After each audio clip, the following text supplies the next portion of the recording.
Magandang araw po ng Panginoon sa ating lahat. Tayo po ay nagpapasalamat sa isang pagkakataon muli na bigyang panambahan ng ating Panginoon. Bagaman tayo po ay nasa panahon ng quarantine at tayo ay nag-aasam na mabalik tayo doon sa ating sama-samang panambahan na in-person gathering. Ngunit sa pagkakataong ito, dahil ito yung ating makayanan, tayo ay nagpapasalamat pa rin at merong pagkakataong makapag-minister sa bawat isa at matanggap natin ang pangunahing means of grace ng Panginoon, ang pakapahayagan ng kanyang salita. Sa Lord's Day po ito, tayo magpapatuloy na ating pag-aaral mula sa 1 Samuel, sa unang Samuel, Kabanata 18, talata 1 hanggang 5. Sa pagtatapos ng ating pag-aaral sa nakaraang kabanata, tayo naman dadako dito sa pag-aaral na pinamagatang ang magkaibigang David at Jonathan. Sa ating pong bulletin na ating pinamahagi online ay makikita natin lahat ng ating awit, lahat ng ating mga teksto, lahat ng ating panalangin. At lahat po yan ay matatagpuan natin doon. Sa ating pong panalangin ay nandoon po sa likurang bahagi o sa kahuling pahina ng ating bulletin, ang ating mga prayer items. Ito po itatapusin natin sa panalangin Ama namin at sa awit na Hear Our Prayer, O Lord. Sa ating kapahayagan po ng pagbabasa ng credo, tayo po ay magpapatuloy sa ikalawang bahagi ng Credong Athanasian at dito natin ipapahayag yung ating pananampalataya sa ating iisang Diyos, ang banal na Trinidad. Muli po, nandito rin sa ating bulletin yung ating mga panalangin, panimulang panalangin at panalangin panghingi ng kapatawaran. Sa pagpasok po natin sa presensya ng Panginoon, tayo po ay magbigay sa Kanya ng pang-awit. Awitin natin ang O Worship the King, All Glories Above mula sa number 315. Awitin natin ang stanza 1, 2, at 4.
Sa araw na ito, tayo ay tinatawag ng ating Diyos na siya ay sambahin at sa kanya-kanya nating mga tahanan ay salamat sa Panginoon kasama yung ating mga pamilya, mga mahal natin sa buhay sa loob ng ating tahanan ay nakakasama natin sa araw na ito sa pagsamba sa Kanya. Bagamat tulad ng sinabi kanina ni Elder Albert, limited yung ating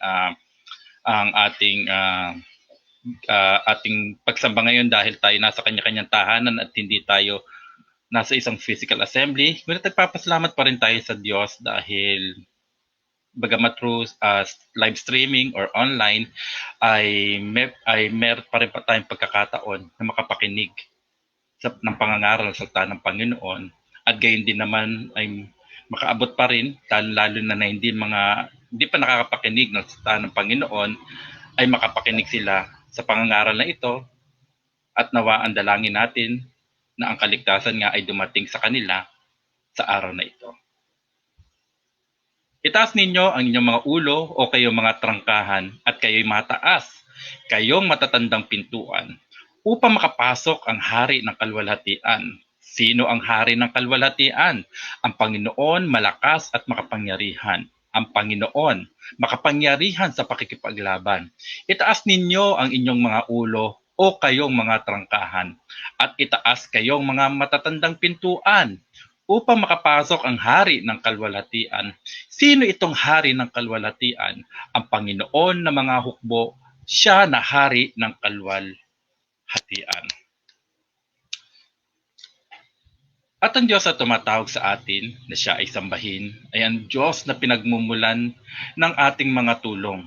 Hindi lamang niya tayo tinutulungan sa mga pangangailangan nating pisikal, ay gayon pa rin ay siya pa rin ang nagsusupply sa mga pangangailangan nating spiritual. Tulad na lang sa araw na ito, bagamat may mga strict quarantine na ina-apply sa kanya-kanya natin mga lugar, ay hindi pa rin ito napigilan para tayo ay hindi makapakinig ng pangangaral ng salita ng Panginoon sa araw na ito. Kaya in quarantine man o hindi, ay Panginoon pa rin na nagsusupply sa pangangailangan nating spiritual. Ang ating mga matas ay sa burol ititingin. Ang ating bang saklolo ay saan manggagaling? Ang saklolo sa atin ay buhat sa Panginoon na siyang may lalang ng langit at lupa. At sa paglapit naman natin sa presensya ng ating Panginoon, tayo ay kanyang binabati, at ang pagbati na ito na mayroong kalakip na pagpapala. Sumagana nawa sa inyo ang biyaya at kapayapaan sa pagkakilala sa Diyos at kay Jesus na Panginoon natin. Tayo po ay magpasimula sa panalangin. Banal na Ama, tagapagkaloob ng mga sakdal na kaloob, nakikilahok kami sa korong makalangit na ipahayag ang balitang nagapinan ninyo ang mga kapangyarihan ng kasalanan, kamatayan at katulan sa katagumpayan sa libingan ni Jesucristo na iyong anak. Inaamin namin ang mga kaganapan ng kasalukuyang panahon ay madalas tumitindig upang pumatotoo laban sa inyong pangako na inihayag ninyo sa inyong salita. Gayunpaman, inilalagak namin ang mga dinanas ng aming puso sa inyong paghatol. Ibinangon ninyo si Jesucristo mula sa mga patay bilang unang bunga ng kabuwang ani sa huling araw. Kung paanong sa kanyang muling pagkabuhay ay dinala ninyo ang bagong sangnilikha sa palipas na masamang panahon na ito. Sa buhay na ito ay makita nawa namin sa pananampalataya na binuhay na kaming kasama ni Kristo at iniloklok sa inyong kanang kamay. At sa buhay na darating ay makita nawa namin sa paningin ang pagkabuhay muli ng aming mga katawan. Ito ang aming panalangin na may kagalakan at pasasalamat sa pangalan ni Kristo. Amen. Ngayon naman po ay awitin natin ang awit ng papuri, at ang awit ng papuri ay mula sa number 388, Rock of Ages, Clap for Me, at aawitin po natin itong stanza 1 hanggang 3.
Dadako po tayo sa kapahayagan ng pagpapahayag ng ating kasalanan at tulad ng ating ginagawa linggo-linggo, sisimulan natin ito sa pagbasa ng kautusan ng ating Panginoon. Sa pagbasa po ng kautusan ng Panginoon ay pakikita natin yung paalala sa atin na tayo ay hindi nakakaabot sa kanyang presensya, hindi tayo nakakaabot sa kanyang pamantayan. At ito'y paalala sa atin na kailangan natin ng isang ganap na tagapagligtas. Gayun din sa ating mga mananampalataya, ito po ay paalala sa atin kung paano tayo dapat mamuhay bilang mga kanyang tinubos mula sa ating pagkakasala. Mula po sa panulat na Apostol Pablo sa mga taga-Efeso, Kabanata 4, 1-7, at pupunta po tayo pagkatapos nun sa talata 11-14. Ito po ang kautusan ng Panginoon sa bawat isa sa atin. Kaya't ako na bilanggo sa Panginoon ay nagsusumamo sa inyo na kayo'y lumakad ng nararapat sa pagkatawag sa inyo'y itinawag, na may lubos na kapakumbabaan at kaamuan, may pagtitiyaga na magparaya sa isa't isa sa pag-ibig, na nagsisikap na mapanatili ang pagkakaisa ng Espiritu sa buklod ng kapayapaan. May isang katawan at isang Espiritu kung paanong tinawag kayo sa isang pag-asa ng pagkatawag sa inyo. Isang Panginoon, isang pananampalataya, isang bautismo, isang Diyos at Ama ng lahat, na siyang nasa ibabaw ng lahat at sumasa lahat at nasa lahat. Subalit sa bawat isa sa atin ay ibinigay ang biyaya ayon sa sukat ng kaloob ni Kristo. 11, pinagkalooban niya ang iba na maging mga apostol, ang iba'y propeta, ang iba'y ebanghelista, at ang iba'y pastor at mga guro, upang ihanda ang mga banal sa gawain ng paglilingkod sa ikatitibay ng katawan ni Kristo, hanggang makarating tayong lahat sa pagkakaisa ng pananampalataya at sa ganap na pagkakilala sa anak ng Diyos, hanggang maging taong may sapat na gulang hanggang sa sukat ng ganap na kapuspusan ni Kristo. Tayo'y huwag nang maging mga bata na tinatangay ng mga alon at dinadala ng bawat hangin at aral sa pamamagitan ng pandaraya ng mga tao, sa pamamagitan ng kanilang mga kautusuhan sa paraang mapandaya. Sa salita po ng Panginoon, tayo ay inimbitahan na ipahayag ang ating mga kasalanan. At sa kapahayagang ito, tayo ay merong kalakip na pangako na sa mabuting balita, meron tayong ganap na paglilinis, ganap na pagpapatawad sa pamamagitan ng ating Panginoong Jesus. Ating pong basahin at ating maging panalangin itong ating paghingi ng kapatawaran. Sa ating bulletin, Panginoong Jesus, kami ay nagkasala nang hindi isinaalang-alang kung gaano niyo kami kamahal. Nakikita niyo ang aming mga kasalanan ng higit na malinaw kaysa sa amin. Panginoon, nalalaman niyo ang mga panahong ipinagsawalang bahala namin ng inyong salita, ang Biblia, ang dalas ng paglimot namin sa panalangin, at ang mga pagkakataong dumudulog kami sa pagsamba ng wala sa loob. Gayunpaman ay bumabaling kami sa inyo kapag kami ay nasa kaguluhan. Panginoon, nalalaman niyo tuwing kami hindi nagtatapat at tuwing kami ay nag-iisip ng masama laban sa iba. Nakikita niyo ang aming galit at pandaraya sa aming mga kaibigan. Batidin niyo kung gaano kahirap sa amin ang magpatawad. Patawarin niyo kami at gawing malinis na aming masunod ang inyong pagtawag, tapasanin ng inyong krus at sundin ang inyong mga yapak sa pamamagitan ni Jesucristo ang aming Panginoon. Amen.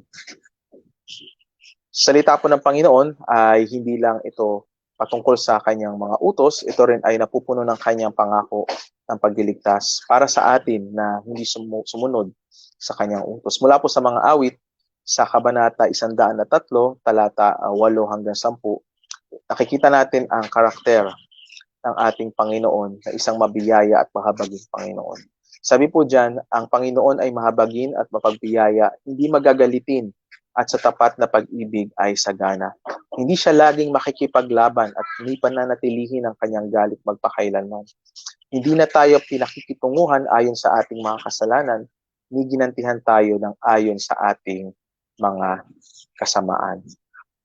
Alam natin kay Kristo Jesus, ito ay tiyak, tumanggap tayo ng kahabagan, ng biyaya at tapat na pag-ibig ng ating Panginoon na naihayag sa pamamagitan ng ating Panginoong Jesus sa kanyang buhay, sa kanyang kamatayan, sa kanyang pagkalibing at sa kanyang muling pagkabuhay, alang-alang sa atin para sa ating kaligtasan. Tayo po ay magpasalamat sa Panginoon sa pamamagitan ng himnong Beautiful Savior mula po sa number 373 sa ating Blue Psalter Hymnal. Awitin natin ang stanza 1 hanggang 3.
Sa ating patuloy na pasasalamat sa ating Panginoon, tayo ay magpapahayag ng ating credo, isa sa ating mga credo. Ito po isang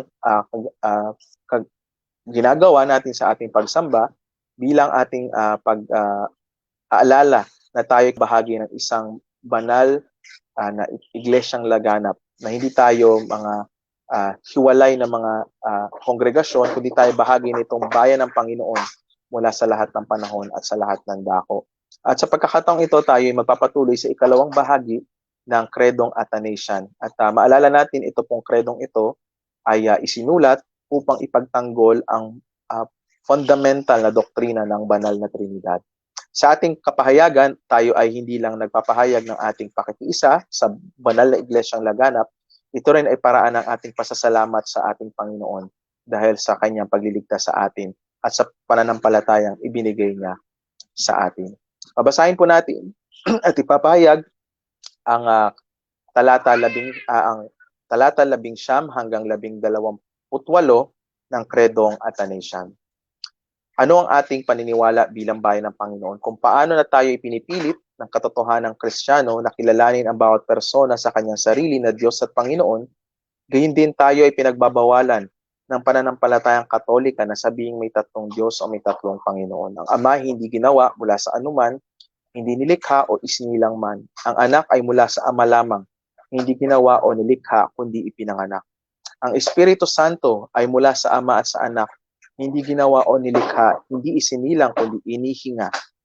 Kaya mayroong isang Ama, hindi tatlong Ama, isang Anak, hindi tatlong anak, isang Espiritu Santo, hindi tatlong Espiritu Santo. At sa Trinidad na ito ay walang nauuna o nahuhuli, walang nakahihigit o nakakababa, kundi ang buong tatlong persona ay magkakasamang eternal at magkakapantay. Kaya sa lahat ng bagay tulad ng nabanggit, ng pagkakaisa sa Trinidad at ang Trinidad sa pagkakaisa ay dapat sambahin. Sa makatuwid siya na maliligtas ay dapat paniwalaan ng gayon ang Trinidad. Sa ating po nabasa, nakita natin salitang Katolika, hindi ito tumutukoy sa Iglesia Romano-Katoliko, kundi ito'y tumutukoy sa isang iglesyang laganap ng ating Panginoon. Tinatawag nating One Holy Catholic Apostolic Church, ang Universal Church niya. ang kanyang bayan mula sa lahat ng panahon at sa lahat ng dako. Tayo po ngayon bilang patuloy nating pasasalamat sa Panginoon ay lalapit sa Kanya sa panalangin.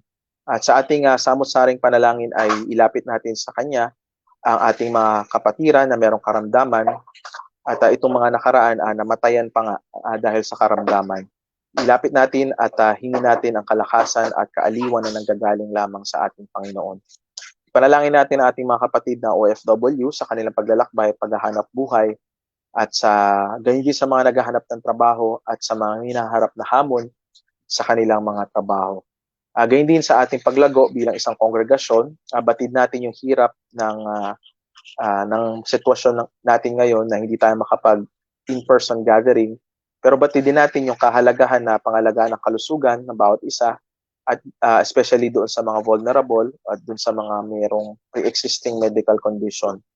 Pero sa kabila ng mga bagay na yan, ating patuloy na binibigyan diin na ang ating ideal, ang talagang normal na sinasabi sa salita ng Panginoon ay in-person gathering kung saan tayo ay magpapalakasan at tatanggapin natin hindi lamang ang kapahayagan ng salita ng Panginoon, gayon din ang kanyang mga sakramento ng bautismo at banal na hapunan. Panalangin natin ating paglago, pagkakaisa at ang pakikilahok sa gawain ng mga miyembro ng ating kongregasyon, ang paglago ng gawain ng ating mga sister congregation, ang paggabay sa ating pastor, sa ating mga gawain, at gayon din sa patuloy na pagsubaybay din at paggabay ng Panginoon sa ating pastoral intern, si Brother Chris Huloya. At sa ating patuloy na prayer items, ipanalangin natin ang gawain ng reformasyon sa ating bayang Pilipinas. Tayo nagpapasalamat, no, po tayo magbabalik tanaw ang kapatapatan ng Panginoon sa pagtataguyod ng iba't ibang iglesyang reformado sa bawat sulok ng ating bayan. Ang patuloy na pag-iingat, kalakasan at pagpanusto sa pangailangan ng mga manggagawa sa mga iglesyang ito, lalo sa panahong ito ng pandemic. Ang pag-iingat ng Panginoon sa kanyang banal na iglesyang laganap tulad ng ating nabanggit, lalo na sa mga kapatid nating may dinaranas na pag-uusig dahil sa kanilang pananampalataya, at ang pagkalat ng ebanghelyo sa bawat sulok ng daigdig. Panalangin natin ang mga bansang may hidwaan, ang mga lugar na mayroong kaguluhan, ang pag-iingat sa bawat isa sa atin sa COVID-19, at lalo sa lubhang pagtaas ng mga kaso nito, ang kagalingan para sa mga nadapuan ng sakit, panusto sa mga pangailangan ng kanilang mga kaanak, ang pag-iingat ng Panginoon sa mga frontliners, lalo na sa mga kapatiran at kamag-anak natin na sa frontline sa paglaban sa sakit na ito, pamamahagi ng lunas at ang pagpapatibay sa ating medical field sa panahong ito, no, na sila ay matinding natamaan itong krisis na ito. Panalangin natin ang ating Pangulo, ang mga leader ng ating bansa, na sa kanilang pamumuno ay magkaroon sila ng karunungan, integridad, at lahat ng kanilang gagawin ay para sa ikabubuti ng ating bayan, lalo sa paglaban sa sakit na ito at sa iba-iba pa nating mga suliranin. At gayon din ang katatagan ng institusyon ng ating pamahalaan. Sa ating pong pagtatapos ng panalangin ay ating sasambitin ang Ama namin, the Lord's Prayer, at tatapusin natin sa panalangin here o sa awit na Hear Our Prayer, O Lord, na mula sa number 489 ng ating Blue Psalter hymnal. Tayo po ay manalangin. Aming Panginoon, aming Diyos na sinasamba, kami po ay lumalapit sa inyong trono ng biyaya at batid namin na sa aming ganang sarili kami ay hindi kami karapat-dapat na lumapit sa inyo. Kami ay mahina, kami ay makasalanan, kami ay walang kakayahan na tumawag sa inyo ng galing sa kadalisayan ng aming puso. Ngunit kami po ay lumalapit hindi sa pamamagitan ng aming mga gawa, kundi sa perpektong gawa at merito lamang at pamamagitan ng aming Panginoong Jesus. At sa Lord's Day na ito, tunay nga na kayo ay nagpapaalala sa amin na kami hindi nabubuhay sa aming sarili. Hindi kami nabubuhay sa aming pag-aaral, sa aming pagtatrabaho lamang, kundi kami nabubuhay ultimately para sa inyong kaluwalhatian. Kayo po na tumubos sa amin sa pamamagitan ng mahalagang dugo ng kordero ng Diyos, ang aming Panginoong Jesus. Nagpapasalamat po kami sa isang linggong pag-iingat, sa inyong kalusugan na binigay sa amin, sa inyong provision sa araw-araw, sa pagkakaloob niyo sa amin ng aming mga sa aming mga pamilya, sa aming mga trabaho, sa mga pribilehiyo makapag-aral, at sa marami pang iba't ibang mga material na bagay na aming tinatanggap sa mundong ito. Ngunit higit sa lahat, kami nagpapasalamat sa mga espiritual na pagpapala na meron kami sa kalangitan sa pamamagitan ng aming Panginoong Jesus, sa pag-asa ng muling pagkabuhay, na sa panahon na ito ng kawalan ng pag-asa, sa panahon ng kadiliman, sa panahon ng kasamaan ay itinataas ng sangkatauhan, kami po ay merong pag-asa na bilang angkla ng aming kaluluwa, na sa darating na panahon kami po ay inyong tatanggapin sa inyong presensya at kami makakasama nyo sa perfectong communion kasama lahat ng inyong mga banal at hinirang magpakailanman. Salamat po sa pagkakataon na bagaman kami magkakalayo sa pakinabang ng ng teknolohiya, kami may pagkakataon na makapag-diskusyon at makapagpanalanginan at higit sa lahat mapagpatuloy bagaman virtual ang aming pagsamba at tanggapin ang dalisay na pangangaral ng inyong salita, na pangangaral mismo ng salita ng aming Panginoong Jesus. At Panginoon, sa oras na ito ay batid po ninyo ang aming samot-saring pangailangan, samot-saring mga panalangin, mga hinaing, at mga bagay na kahit kami mismo ay hindi namin masambit sa pamamagitan ng aming mga labi dahil sa takot, dahil sa aming sariling kahinaan. Ngunit Panginoon, batid po ninyo ang nilalaman ng aming puso't isipan at sa mga oras na ito ay dinggin po ninyo ito sa pamamagitan ng aming Panginoong Jesus. Kami po ay patuloy na nanalangin para kay na Brother Edmund, kay Rob, sa kanilang pagpapagaling at sa kanilang patuloy na medication. Pag-iingat niyo po sa Sambahayang Villaluz at kayo din sa pagpapagaling Sister Pum mula sa kanyang nakaraang surgery. Ang pag-iingat niyo sa Sambahayang Tan kay Nanay Remy, sa kanyang inang si Nanay Meli at sa kanyang anak na si Sol.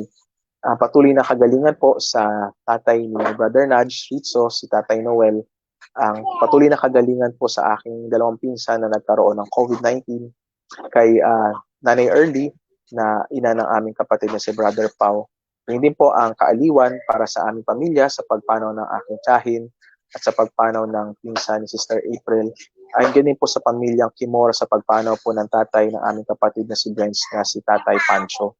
Sa lahat ng bagay na ito, Panginoon, sa pinagdadaanan naming hirap, sa karanasan ng kamatayan, tulungan niyo po kami na makita ultimately ang inyong biyaya, ang iyong pangako na muling pagkabuhay ng pagliligtas sa lahat ng tumatawag sa iyo. At hindi kami madala sa ng mga bagay na ito at mahata kami pabalik sa sanlibutan. Bagkus Panginoon, itong mga bagay na ito, turuan nyo kami, ituon ang aming mga mata ng pananampalataya kay Kristo Jesus na nabuhay mula sa mga patay at na nangako na kami na nananampalataya sa Kanya ay dadalhin niya sa Kanyang mansyon dyan sa langit. Panginoon, sa mga bagay na ito, ipaalala nyo sa amin ang doktrina ng inyong providensya na lahat ng bagay sa inyong pamamahala, sa inyong paggabay ay nagkakalakip-lakip para sa inyong kapurihan at sa inyong kalawalatian at para din sa aming ikabubuti at sa aming kabanalan nang kami ay maging katulad at mahulma sa imahe ng aming elder brother, ang aming Panginoong Jesus.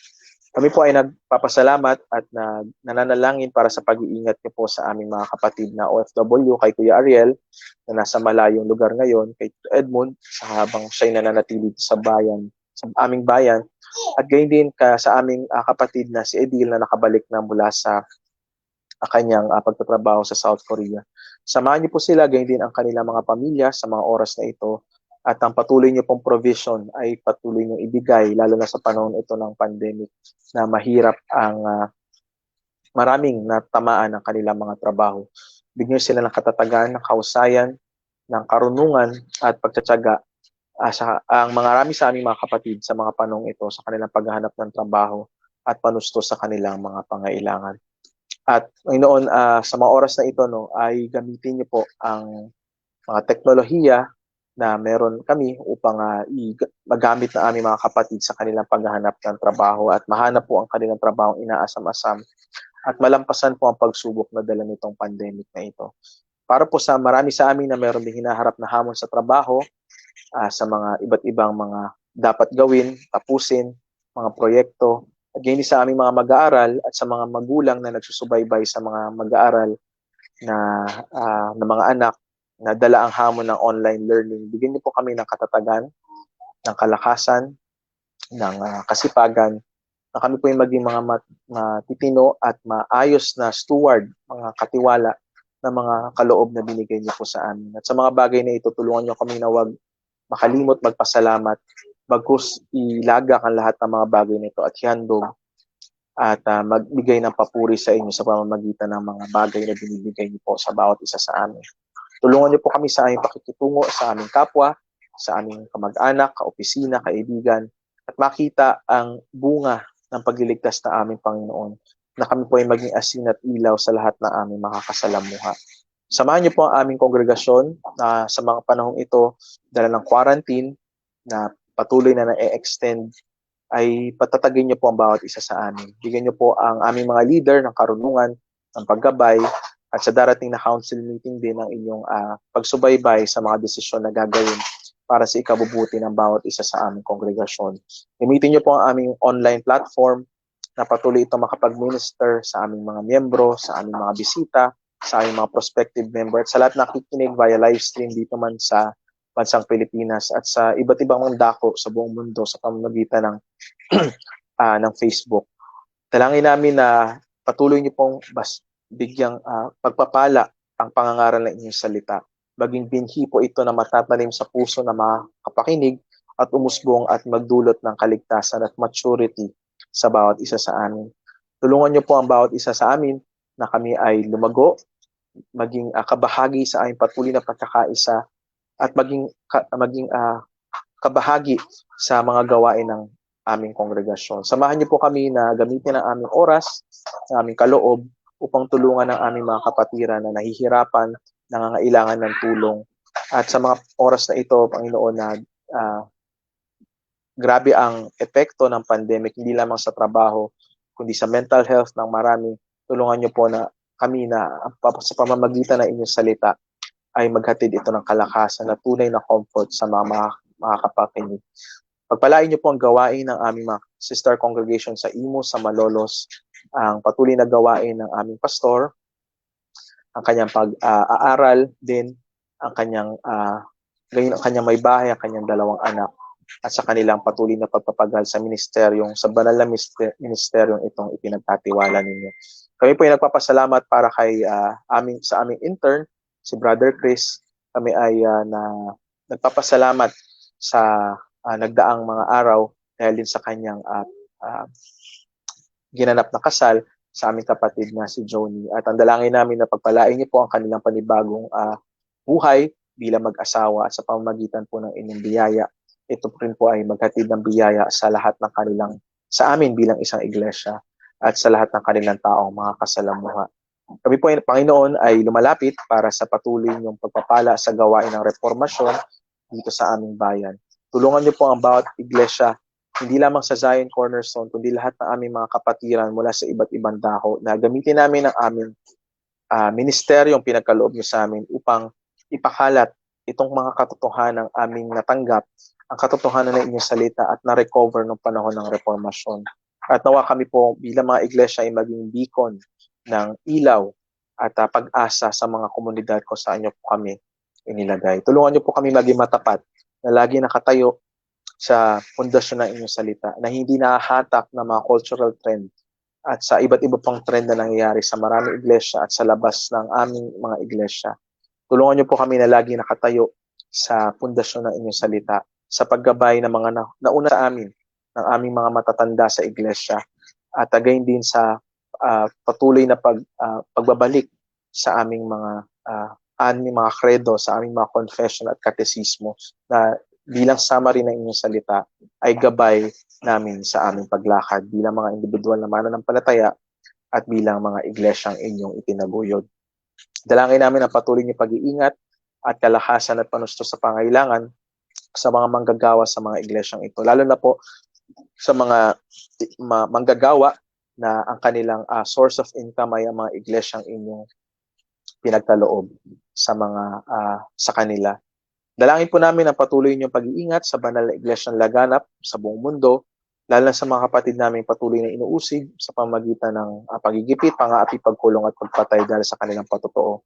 Kung kami po ay manonood o magbabasa ng balita, alam namin ito ay realidad sa maraming lugar, sa China, sa Middle East, sa North Africa, at in increasing number nakikita din namin sa Europa at sa kabuuan ng sa buong Western Europe at gayon din sa Amerika at sa iba pang mga lugar. Dalangin po namin na sa panahong ito ay ipaalala niyo po sa amin ang, uh, ang inyong salita, ang inyong pangako na ano man ang mangyari, si Kristo ay magtataguy ng iglesia at hindi ito magagapi ng mga puwersa ng kasamaan.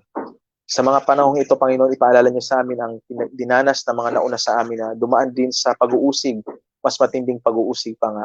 Ngunit sa kabila noon, iningatan niyo po ang iglesia at ang dugo ng mga namatay alang-alang sa pananampalataya. Ito ang nagsilbing binhi sa paglago ng inyong iglesia.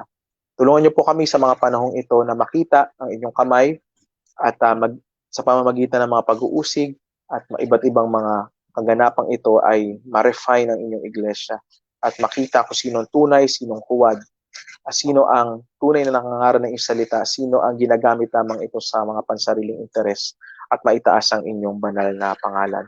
Sa kabila nito, Panginoon, ay dalangin namin ang patuloy na pagkalat ng inyong ebanghelyo sa bawat sulok ng daigdig. Gamitin niyo po ang gawain ng mga misyonero, ng mga lokal na iglesia na kumikilos sa mga bayan na ito, bagaman sila ay inuusig ng mga pamahalaan. Gamitin niyo po ang mga iba't ibang teknolohiya at ibang mga ministry upang makapag-outreach sa mga lugar na ito sa kanilang mga wika at maipahayag ang salita ninyo sa mga paraang hindi mapipigil na mga namumuno na galit sa kapahayagan ng inyong salita.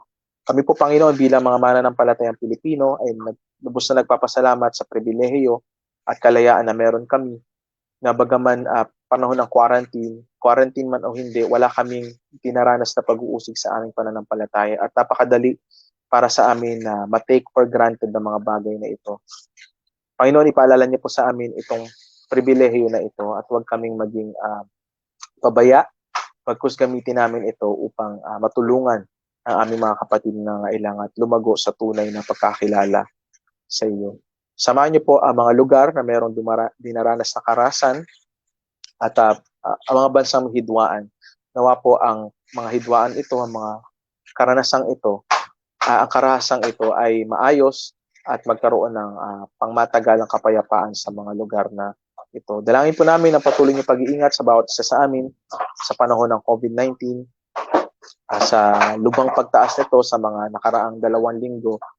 Ang kagalingan po para sa mga nadapuan ng sakit, sa aming mga kamag-anak, sa aming mga mahal sa buhay, ang patuloy na panusto sa pangailangan ng mga nagkasakit na ito ay umaabot ng milyon pa sa marami na co-confine sa ospital na maraming araw. Kami po ay inyong ingatan sa aming paglabas-labas, sa aming paglalakbay, sa aming pagbili ng mga aming pangailangan, sa pagpunta sa mga lugar na kailangan namin puntahan. At ang pamamahagi ng lunas sa lalong madaling panahon ay amin pong matanggap din. Tulungan niyo po kami bilang mga mananampalataya na ilagak ang aming pag-asa hindi sa bakuna, sa aming pamahalaan, kundi kay Kristo na nagliligtas sa amin. Ngunit tulungan niyo rin po kami na maging mga responsableng mamamayan na ingatan ang aming katawan, na ingatan ang aming mga nakakasalamuha at maging mga responsableng mamamayan sa aspetong ito. At gamitin ang aming kakayahan, kalakasan upang matulungan itong mga taong nangangailangan ng tulong. Samahan niyo po ang aming pamahalaan, pangunahin ng aming Pangulo, ang kagawaran ng kalusugan, at lahat ng mga pagpaplano sa mga panahong ito sa mga darating na araw. At dalangin namin na itong anumang gawin na hakbang upang malabanan itong pandemikong ito ay magresulta sa pangmatagalang maayos na kagalingan sa nakararami at sa pag-contain ng sakit na ito. Samahan niyo po ang aming pamahalaan sa kanilang pagpapasya at pakikinig sa panahon ng krisis na ito. At kami po ay bilang mga mamamayang Pilipino, tulungan niyo kami maging kabahagi ng solusyon tulungan ng mga pamahalaan. Ipanalangin sila palagi. Bigyan niyo po sila ng karunungan at paggabay ng kanilang kailangan. Samahan niyo po ang aming bayang Pilipinas sa pagharap ng iba't iba naming suliranin at sa mga oras na ito ay dalangin namin ang inyong patuloy na paggabay lalo na sa mga susunod na araw, susunod na linggo para sa mga namumuno sa amin. Kami po, Panginoon, ay nagpapasalamat sa kapahayagan ng inyong salita at nananalangin kami na bigyan niyo po kami ng pagpapakumbaba sa mga bagay na ito. At higit sa lahat, pasasalamat na huwag kami makalimot, bagaman kami ay madaling makalimot. Sa aming patuloy na pagsamba, aming dalangin ang inyong kapahayagan ng inyong salita ay maging kapahayagan ng inyong salita sa mga taong nangangailangan na marinig ito. Nangangailangan ng inyong pag-asa, ng inyong tagapagligtas, ng inyong pagliligtas. Pag-asa hindi lamang sa pagliligtas sa karamdaman o sa kahirapan, kundi pagliligtas sa aming tunay na kaaway sa Satanas ng kasalanan at kamatayan. At tulad na aming pinalalain kanina, ito'y pagtagumpayan na sa pamamagitan ng aming tanging tagapagligtas at aming Panginoong Hesus na nagturo sa amin manalangin sa ganitong pamamaraan. Ama naming nasa langit, kasambahin nawa ang pangalan mo. Dumating nawa ang kaharian mo, gawin nawa yung kalooban kung paano sa langit, ngayon din naman sa lupa. Ibigay mo sa amin ngayon ang aming kakanin sa araw-araw at ipatawad mo sa amin ang aming mga utang. Gaya naman namin nagpatawad sa mga may utang sa amin. At huwag mo kami hatid sa tukso, kundi iligtas mo kami sa masama, sapagkat iyong kaharian, ang kapangyarihan at ang kaluwalhatian magpakailanman. Amen.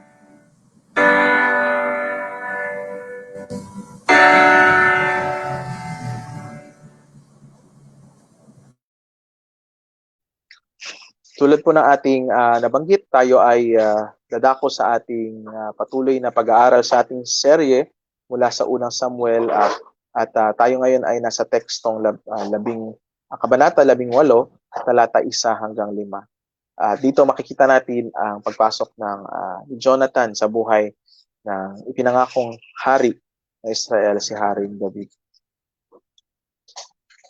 Basahin po natin ang salita ng Panginoon. Ito po ang salita ng Panginoon mula sa unang Samuel, Kabanata 18, 1 hanggang 5. Pagkatapos niyang makapagsalita kay Saul, ang kaluluwa ni Jonathan ay napatali sa kaluluwa ni David at minahal siya ni Jonathan na gaya ng kanyang sariling kaluluwa.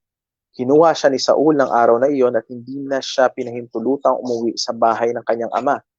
Na magkagayoy, nakipagtipan si Jonathan kay David sapagkat kanyang minahal siya na gaya ng kanyang sariling kaluluwa.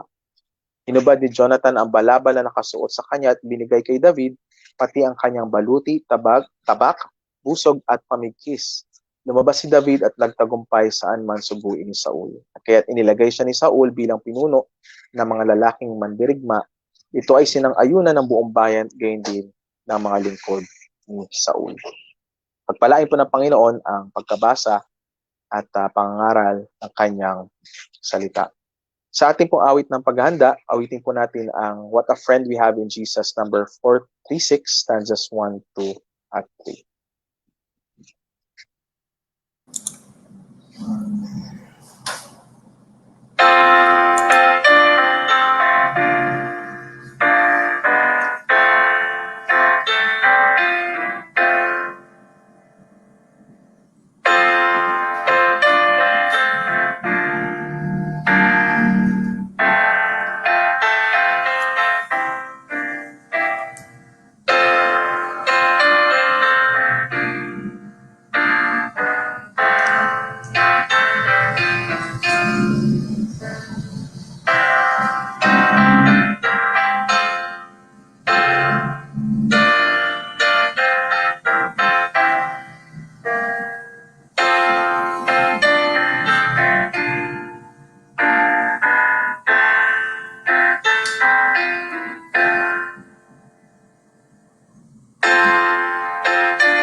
Maligayang araw ng Panginoon sa inyo pong lahat. At ngayon tayo po ay nagpapatuloy sa ating sermon series sa 1 Samuel.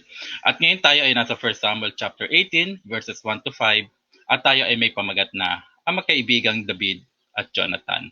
Muli ay hayaan niyo po akong basahin muli ang ating teksto. Ngayon tayo ay meron lamang na limang verses sa teksto natin sa araw na ito. Basahin natin po muli 1 Samuel chapter 18 verses 1 to 5. Pagkatapos niya makapagsalita kay Saul, ang kaluluwa ni Jonathan ay napatali sa kaluluwa ni David at minahal siya ni Jonathan na gaya ng kanyang sariling kaluluwa. Kinuha siya ni Saul ng araw na iyon at hindi na siya pinahintulutang umuwi sa bahay ng kanyang ama. Na magkagayoy nakipagtipan si Jonathan kay David sapagkat kanyang minahal siya ng gaya ng kanyang sariling kaluluwa. Hinubad ni Jonathan ang balabal na nakasuot sa kanya at ibinigay kay David, pati ang kanyang baluti, tabak, busog, at pamikis. Lumabas si David at nagtagumpay saan man suguin ni Saul. Kaya't iniligay siya ni Saul bilang pinuno ng mga lalaking mandirigma. Ito'y sinang-ayunan ng buong bayan at gayon din naman ng mga lingkod ni Saul. Ito ang salita ng ating Panginoon. Sa araw na ito, ang ating sermon ay yung pagkatapos ng pagkausap ni Saul dito kay David, sa pagpapatawag ni Saul kay David dahil do sa katapangan, kagalingan na ipinakita ni David doon sa kanyang pakikipaglaban sa mga Pilisteo, sa kanyang paghabol sa kanila, at gayon din naman sa kanyang pagpaslang doon sa kinatatakutan ng mga Israelita. Yung humahamon sa kanila ng 40 araw na silang humahamon sa kanila, ngunit walang lumalaban sa kanya dahil ang buong Israel sila ay natatakot. Ito ay si Goliath. Siya yung champion ng Filistia at walang ibang lumaban doon kundi si David.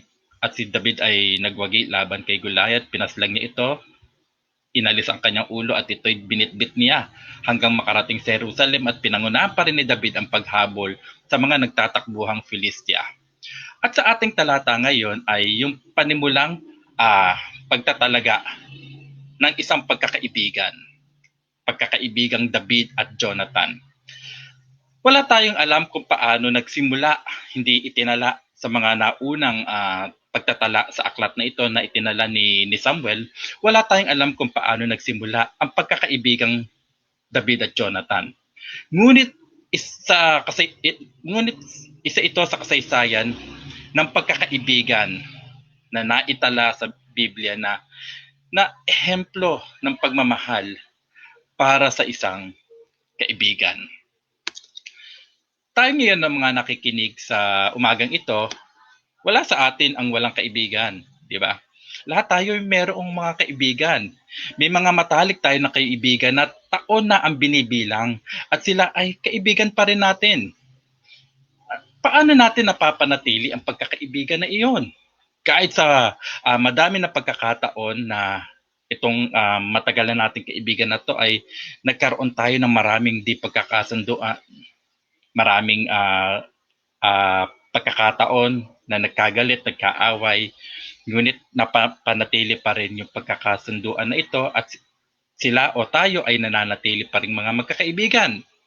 Dahil ito ay tinatawag natin na isang relationship na reciprocal o reciprocate relationship kung saan ang pagkakaibigan na ay nagtatagal dahil ito ay hindi one-sided, kundi ito ay isang give and take relationship. Hindi ito tatagal kung isa lang ang tumatanggap ng pakinabang o isa lang ang nagsasakripisyo. Dahil ang pagkakaibigan natin sa ating mga kaibigan, ito ay give and take relationship. Pareho tayo nagbe-benefit sa pagkakaibigan na ito. at pareho tayong nagsasakripisyo, kaya ang friendship na ito ay nananatili.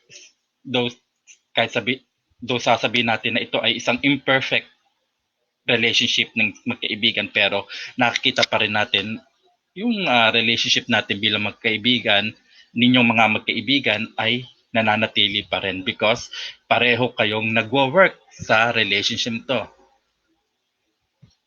Kaya sa isang English idiom ay ganito ang sinasabi, I scratch your back and you will scratch mine. Isang prinsipyo na pwede natin gamitin hindi lang sa pagkakaibigan, kundi sa lahat ng klase ng relationship.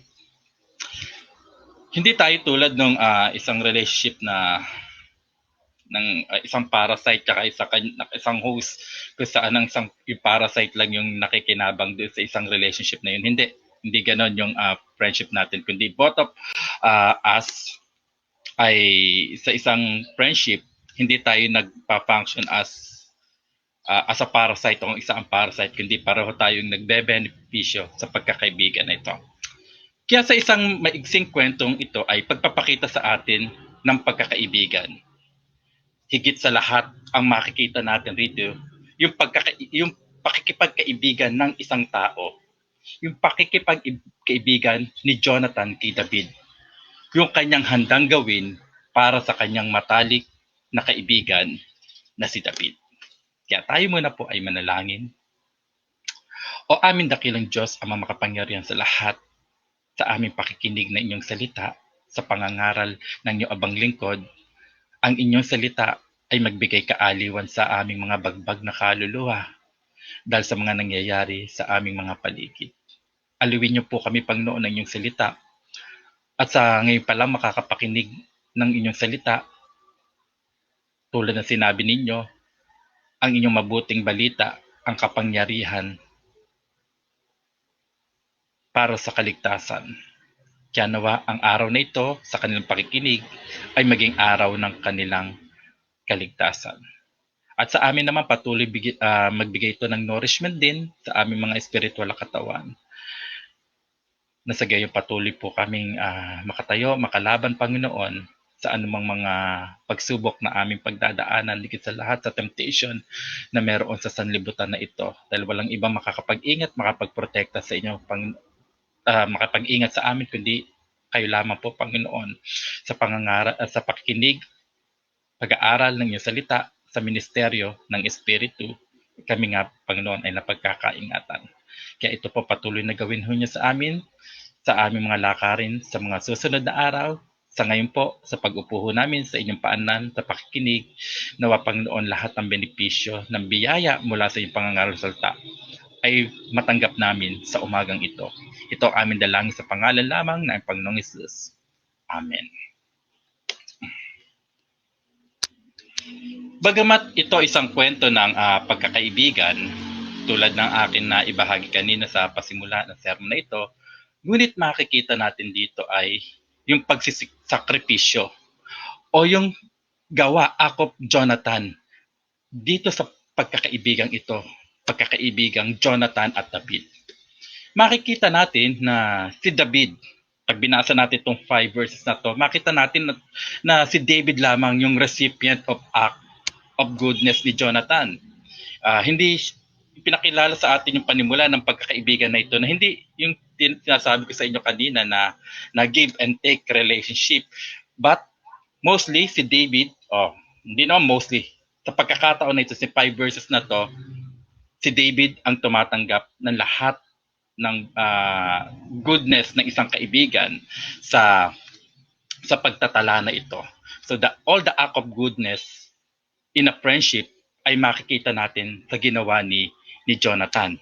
Kaya sa pamagitan nito ay makikita natin ang pabor ng Diyos kay David, na sa pagkakataon nito ay nangyayari ay bahagi pa rin yung pag-rise o yung pag-angat pa rin ni David sa throne. Ito pa rin yung kasaysayan na unti-unting pag-angat ni David do sa trono sa Israel.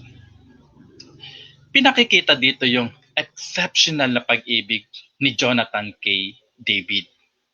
Pag-ibig ito na nagsasakripisyo. Ang figurative na language na ginamit dito na sumulat na ito ni Samuel na ang kaluluwa niya ay napatali dito sa kaluluwa ni David. Ito ay larawan ng isang great bond between them. Something na hindi natin makikita sa anumang ibang mga klase ng pagkakaibigan na meron sa mundong ito. Ngunit ito ay isang great bond na meron sa friendship na ito. Sinasabi dito na ang inseparable, itong figurative language na ito ay inseparable devotion na meron sa kanilang dalawa. Kaya to the point na willing silang magsakripisyo alang-alang sa bawat isa. Dito ay makita natin yung dakilang pagsasakripisyo ni Jonathan para sa kanyang kaibigan na si David. Si Jonathan na prinsipe, na siya ang nararapat na tagapagmana ng kaharian ng Israel. But nakita natin, nabasa natin at makikita pa rin natin kung hanggang anong extent willing ibigay ni Jonathan sa friendship na ito, sa pagkakaibigan na meron sa kanila ni David. Kaya dito sa ating teksto ay makikita natin yan sa halimbawa ni Jonathan na ang expression na ito, yung ang kaluluwa ay napatali sa kaluluwa ni David, ay makikita natin yung expression na ito, yung great bond na meron na ito, ay makikita natin yung kahalintulad doon sa Genesis chapter 44. At kung babalikan natin yung Genesis chapter 44, ito yung time na ang si Joseph ay nasa Egypt.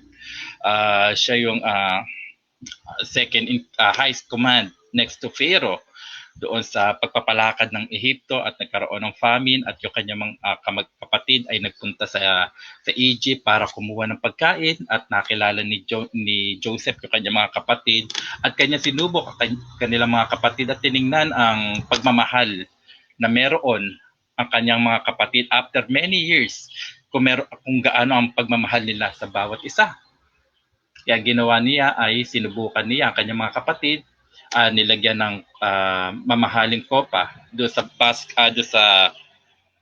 sabihin natin doon sa sako ni Benjamin. Sinubukan, titingnan kung ano yung magiging reaksyon ng kaniyang mga kapatid dito kay Benjamin. Ngunit nung makita yung kopa doon sa lalagyan ni Benjamin, sinabi ng ni Joseph na iwan muna rito yung kapatid si Benjamin, dahil sabi niya ay dahil kumuha ng mga mamahaling pag-aari itong si Benjamin. Ngunit si Judah na nakiusap dito kay Joseph na wag gawa ng kung ano man na kaporosahan itong si Benjamin, dahil lubos sa magdadamdam ang kanilang tatay na si Jacob because of the great bond na meron itong si Jacob na kanilang tatay na naiwan sa Canaan, at gayon din naman itong si Benjamin na kapatid nila. Kaya ganito ang pakiusap ni Judah kay Joseph. Kaya't ngayon kung ako ay dumating sa iyong lingkod na aking ama at ang bata ay hindi namin kasama, yamang ang kanyang buhay ay nakatali sa buhay ng batang iyon. Kaya yung language na ang kanyang buhay ay nakatali sa buhay ng batang iyon sa Genesis chapter 44:30 ay the same expression doon sa ang kaluluwa niya ay napatali sa kaluluwa ni David. Kaya itutuloy pa rin natin to verse 31, kapag kanyang nakitang ang bata ay di kasama, siya ay mamamatay at ibababa ng iyong mga lingkod ang mga uba ng iyong lingkod sa aming ama sa Sheol na may kapang lawan. Kaya kung i-compare natin yung dalawang account na ito at maipaliwanag natin kung ano ibig sabihin na kaluluwa ni Jonathan ay napatali sa kaluluwa ni David, makikita natin up to what extent si David and Jonathan na kaya nilang gawin para sa kanilang pagkakaibigan. Sa kanilang pagkakaibigan sila ay naging kaisa. They are very much willing to give more than sa kaya nilang ibigay alang-alang sa pagkakaibigan ito. Yung kanilang tie up ni Jonathan at David ay pumantay sa isang relasyon ng isang mag-ama, tulad na lamang ng relationship between Jacob and Benjamin. Kaya ang friendship na makikita natin dito, bagamat 5 verses lang ating tinalakay rito at tinala ni Samuel dito, itong friendship na ito ay exceptional. Hindi siya yung klase ng friendship na meron sa panahon nila na norm do sa kanilang culture, kundi na-exceed ng friendship between David and Jonathan ang expectation na inaasahan sa isang pagkakaibigan. May isang commenter dito sa aklat na ito, at particularly dito sa tala na ito, si P. Kyle MacArthur, yan, na nagkomento na ang pag-ibig na tinutukoy daw dito ay lalo na sa pag-ibig ni Jonathan kay David, kasi yung very much willing ibigay ni Jonathan ang lahat-lahat sa kanya, kahit yung karapatan niya bilang prinsipe ay maibigay niya kay David, ay mayroong tinatawag na isang political language. Iyon daw ay isang political loyalty ni Jonathan kay David, because nakita ni Jonathan itong exceptional rise ni King David na something na hindi makikita ko kay nitong man. Jonathan knows that yung favor ng Diyos ay nandito kay David. So it's a political loyalty ang itinatransfer ni Jonathan kay David. Yung kanyang act of love is not something na because merong isang special bond na meron sa kanila, but yung political loyalty ay makikita natin na ginagawa rito ni Jonathan. Dahil ba ito'y nauunawaan ng pag-rise ni David sa trono na hindi mapipigilan? Nakita na ba ito ni Jonathan? And Mr. MacArthur misses the point. I think it misses the point. I believe it misses the point to say that ginawa ni Jonathan ito because of his political loyalty na ibinigay niya kay David. Na ang political loyalty ay ito yung expression ng pagpapakita ng pagmamahal ni Jonathan kay David, at hindi isang special na pagkakaibigan nilang dalawa. Dahil tandaan natin, pareho silang godly warriors. Pareho silang heroes of Israel.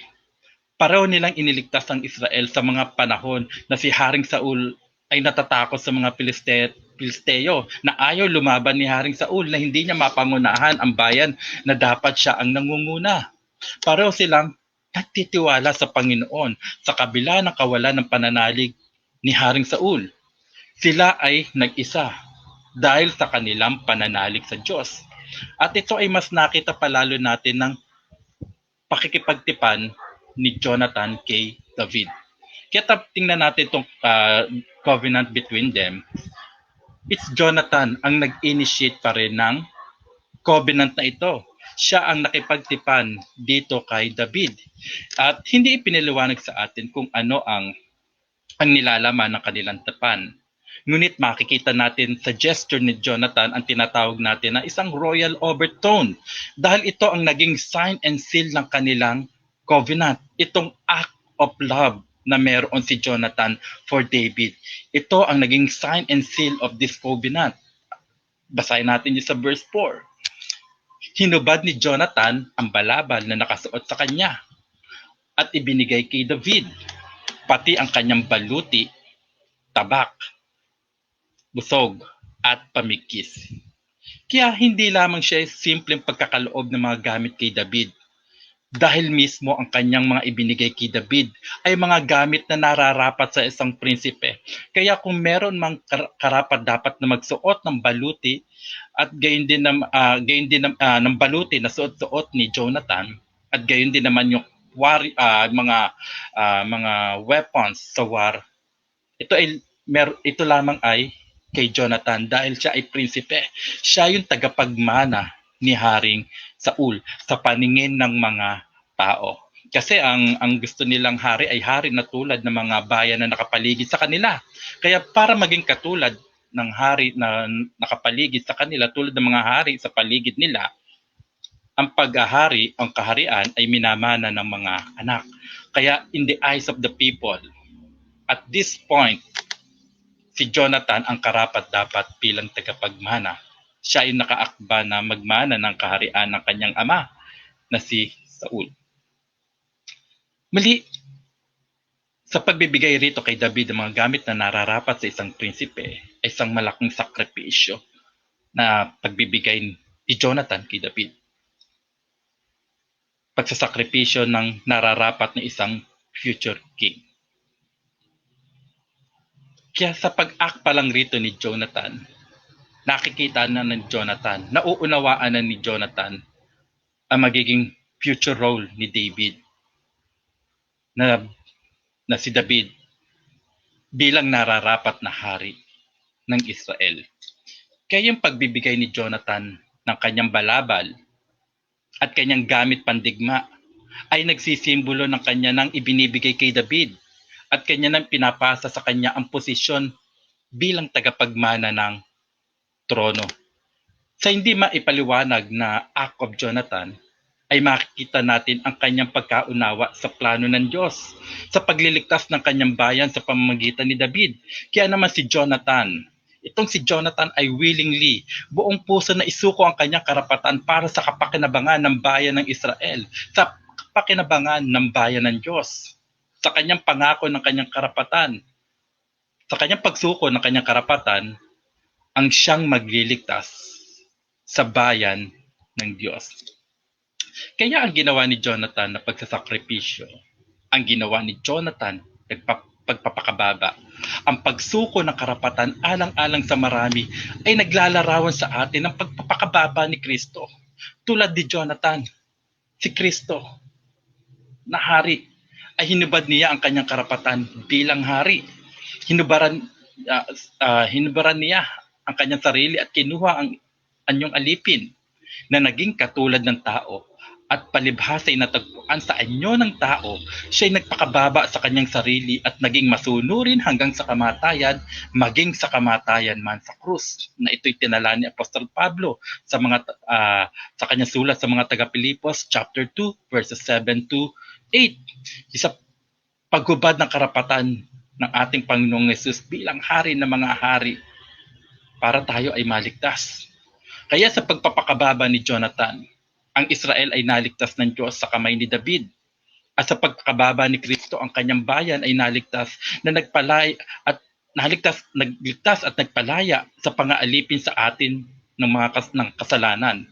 Mas makikita pa natin itong pagliligtas ng Diyos sa tagumpay na ibinigay ng Diyos kay David. Kaya naman,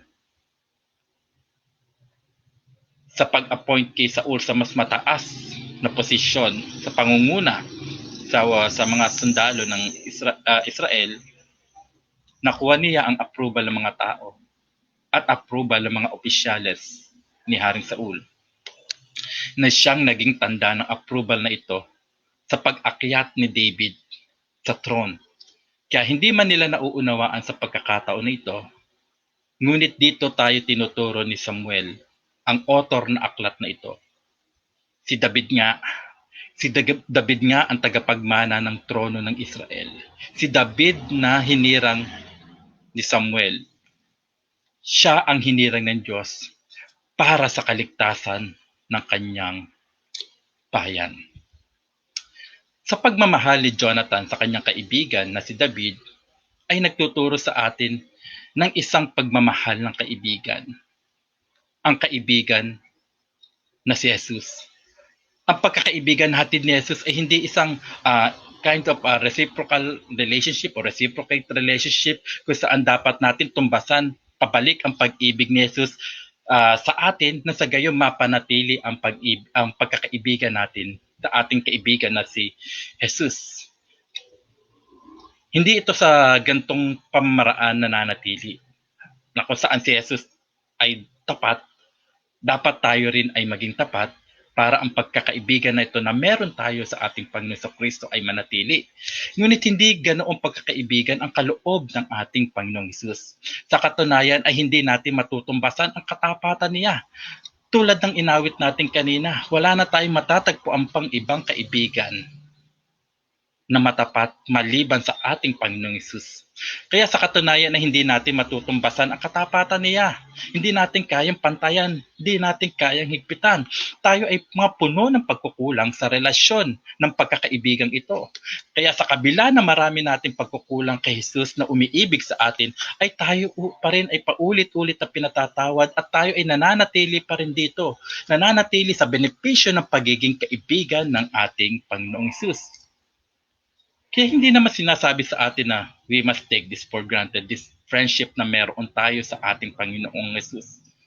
Kundi ma-amaze tayo tulad ng inawit natin kanina pamagat, we have a friend in Jesus, because na-amaze tayo sa ginawa at ginagawa ng ating kaibigan na si Jesus.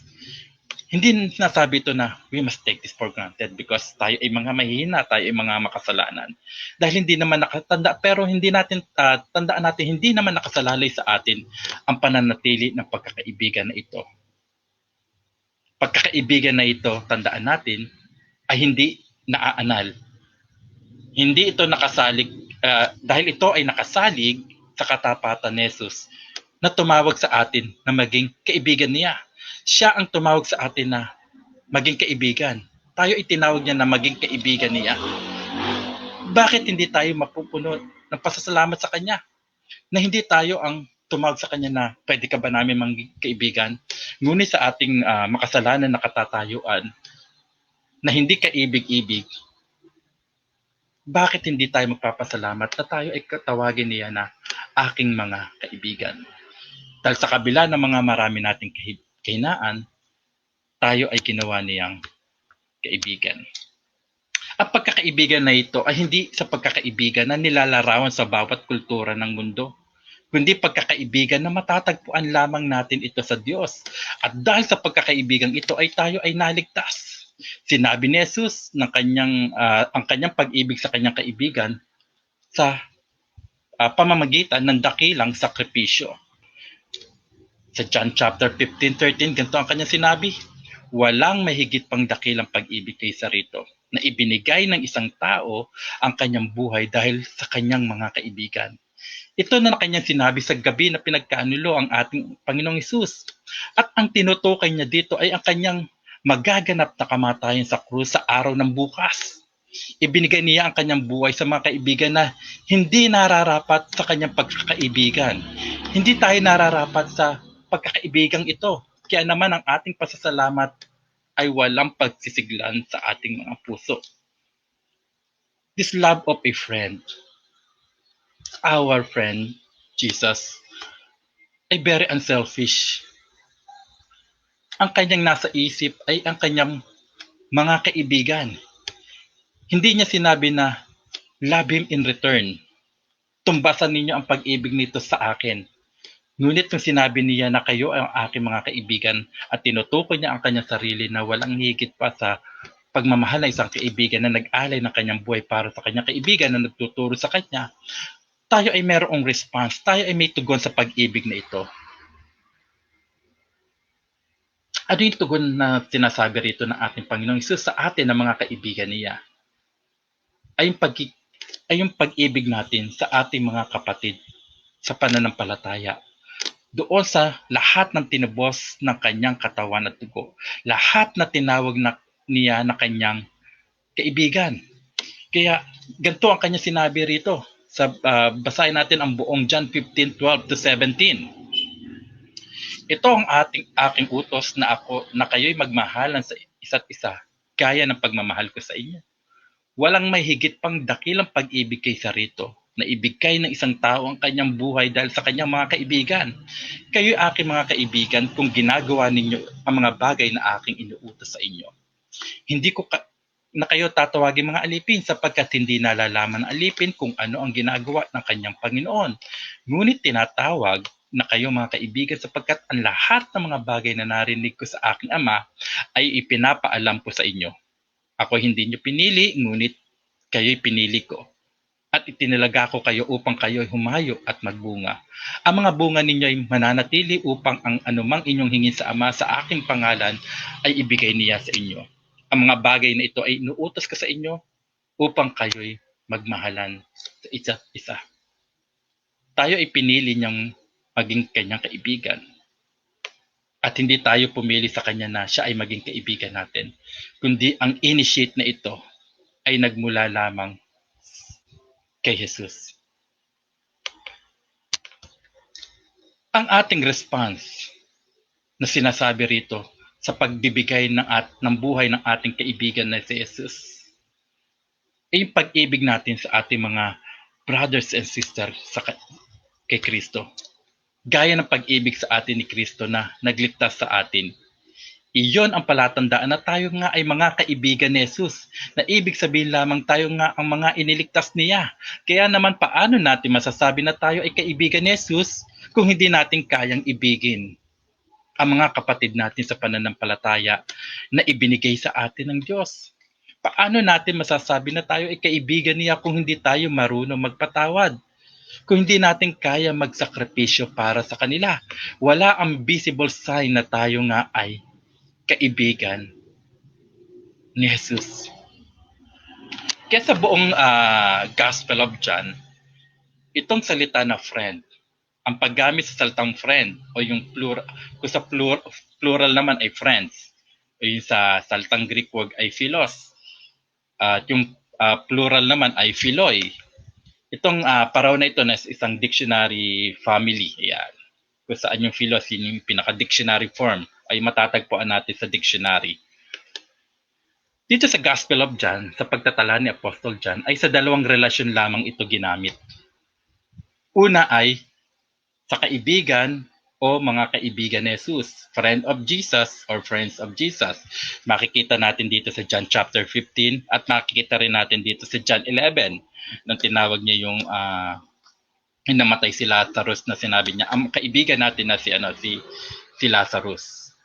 Pangalawa, ginamit ito sa John chapter 19, especially sa verse 12, bilang kaibigan ni Caesar, friend of Caesar, dito sa John chapter 19:12. So dalawa kanyang ginamit dito sa Gospel of John.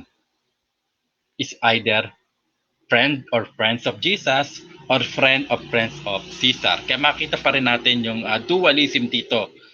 Kung sino yung mga kaibigan, the friends of Jesus and then friends of Caesar. Doon sa John chapter 19:12 na kung saan ang sinabi ng mga Hudyo na kapag pinakawalan ni Poncio Pilato itong si Jesus, ay siya hindi kaibigan ni Caesar. Ibig sabihin siya, ang loyalty niya ay wala doon sa emperor. Siya ay against, siya ay kaaway ng Caesar. Siya ay kaaway ng Roman Empire. Kaya dito sa paggamit dito, sa John chapter 19, ang salita nito ay pagkakaibigan na nakasalalay sa loyalidad sa pamahalaan, sa loyalidad sa emperor. Ngunit tandaan natin, hindi ganito ang pagkakaibigan na handog ni Kristo. Kung saan ang friendship ay nakasalalay doon sa mga mas mababa. Kundi ang pagkakaibigan na handog ni Kristo ay nagmula sa Kanya, nagmula sa Diyos, at ang nagpapanatili nito ay ang Diyos. Kaya ang salita dito na pagiging kaibigan ni Jesus ay kahanintulad ng pagiging kaibigan ng Diyos. Kaya walang pinagkaiba yung tawagin tayo ng pagkaibigan ni Kristo, kaibigan ni Jesus, sa tawaging kaibigan ng Diyos. At sa ibang bahagi pa ng Biblia, sino pa ang tinawag dito na kaibigan ni Kristo o kaibigan ng Diyos? Ito ay si Abraham. Tinawag ng Diyos si Abraham na kanyang kaibigan. Tulad ni natin, walang katangian si Abraham na kaibig-ibig para gawing kaibigan ng Diyos. Ngunit sa habag at biyaya pa rin ng Diyos kung paano tayo tinawag na kaibigan ni Kristo, ay gayon din naman si Abraham na tinawag ng Diyos bilang kanyang maging kaibigan. Kaya makikita natin, to be friend of Jesus, to be friend of God, ito ay mayroong isang salvific definition o salvific meaning na nagpapakita kung ano yung relasyon natin sa ating Diyos at yung kung nasaan yung ating kaligtasan.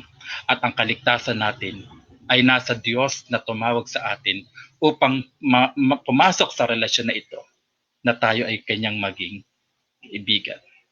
Kaya tayo ay kaibigan ni Jesus. tayo ay kaibigan ng Diyos. Hindi sa kung ano ang ginagawa natin, kundi sa biyaya na tayo ay tawagin niyang aking mga kaibigan. Ito ay realidad sa makasalanang sanlibutan dahil tayo ay mayroon lamang dalawang kinatatayuan sa mundong ito. Sino ba tayo at ano ba tayo? Tayo ba ay kaibigan ni Jesus o tayo ba ay kaibigan ni Cesar na nangangahulugan na tayo ba ay kaibigan ng sanlibutan na ito? Dahil kung sino ang iniibig natin, siya ang ating kaibigan. Tulad ng sinabi ni Jesus sa kanyang mga alagad, ang pagkakaibigan natin kay Kristo ay makikita at malalaman sa ating relasyon sa ating mga kapatid sa pananampalataya kung iniibig ba natin sila gaya ng pag-ibig sa atin ng ating Panginoong Kristo na tumungo sa krus at ibinigay niya ang kanyang buhay para sa kapatawaran ng ating mga kasalanan. Tayo po ay manalangin. O aming dakilang Diyos, salamat po sa pagkakaibigan na meron kami sa inyo. Salamat dahil sa aming kahinaan, tinawag nyo kaming inyong mga kaibigan, though hindi kami kaibig-ibig bilang kaibigan, ngunit tinawag nyo pa rin kami, Panginoon. Pinatugon nyo kami na marinig namin ang mabuting balita. Kaya gayon din naman po, Panginoon, ang aming dalangin. Kung sino ang mga hindi mananampalataya at ngayon pa lang nakapakinig ng inyong salita sa umagang ito, sa pamagitan ng online streaming na ito, nawa sila rin ay tawagin ninyo na inyong kaibigan. Kung saan ang kaligtasan ay tunay ngang dumating sa kanila, kayo Panginoon na nagpapanatili ng pagkakaibigan sa amin sa pamagitan lamang ng iyong biyaya at kahabagan. Kaya tunay nga na maaawit namin ang inawit namin bilang awit ng paghahanda bago namin pakinggan ang pangangaral ng salita. What we have a friend in Jesus. Sa kabila ng aming maraming kahinaan, kayo na tumawag sa amin na kami ay inyong maging kaibigan, kayo pa rin ang nagpapanatili nito hanggang sa wakas, hanggang sa eternidad. Kaya salamat sa biyaya na tinanggap namin na ito, na kami ay tawagin ninyong inyong kaibigan. Ito po ang aming panalangin sa pangalan lamang ng Panginoong Hesus. Amen.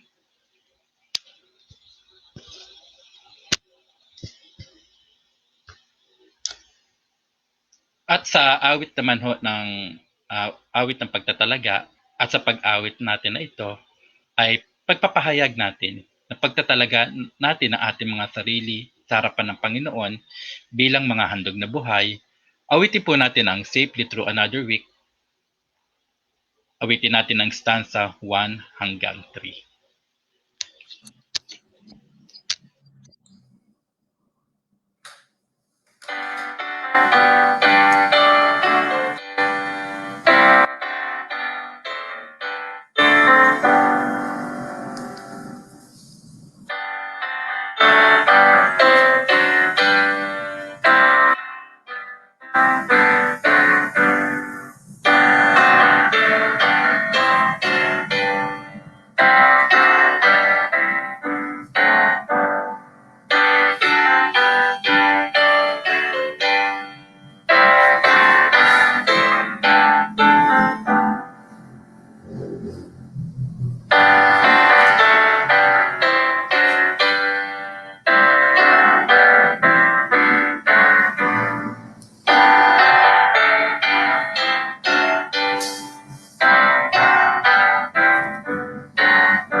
Mga kapatid, sa mayamang biyaya ng ating dakilang Diyos, tanggapin natin ang kanyang pagpapala. Ang pagpapala na matatagpuan natin sa Diyos na tumawag sa atin na kanyang mga kaibigan.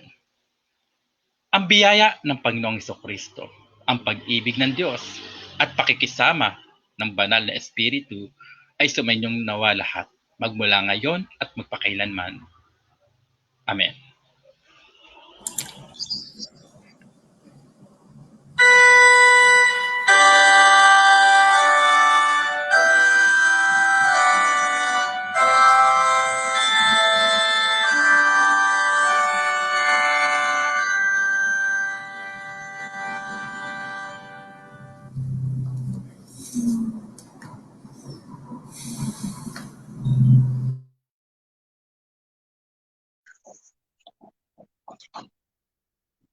Palain po ng Panginoon ang narinig nating pangangaral ng kanyang salita patungkol kay Kristo na tunay na kaibigan ng mga makasalanan. At nalay ang kanyang buhay alang-alang sa ating mga hindi karapat-dapat at nagdulot ito ng ating kaligtasan at katubusan. Sa ating pong pagtatapos, ilang paalala po, una, sa ating patuloy na offering, gamitin po natin yung ating BDO or GCash account na nandun po sa nandun yung detalye sa ating bulletin. Gayun din po ang ating mga aktibidad. Ito yung kanilang temporary schedule no, habang tayo ay naka-quarantine. Yung ating inquiries class tuwing linggo, 8:50 a.m. at yung ating prayer meeting tuwing 2 o'clock p.m. At tulad po ng nabanggit na rin, wala muna yung ating Thursday prayer meeting kasi ito na yung pumalit muna habang tayo naka-quarantine yung ating 2 o'clock p.m. Prayer meeting. Sa mga nais pong sumali sa ating mga gawain, ipagbigay alam lang dun sa ating Facebook community messenger. Patuloy din po nating ipanalangin yung ating pinagpanalangin kanina, gawin nating bahagi ng ating individual worship o sa ating family worship at idulog natin sa Panginoon ang ating mga kapatiran na nangangailangan ng kanilang nasaklolo at kalakasan at provision ng Panginoon. Ilan po at maligayang araw po ng Panginoon sa ating lahat.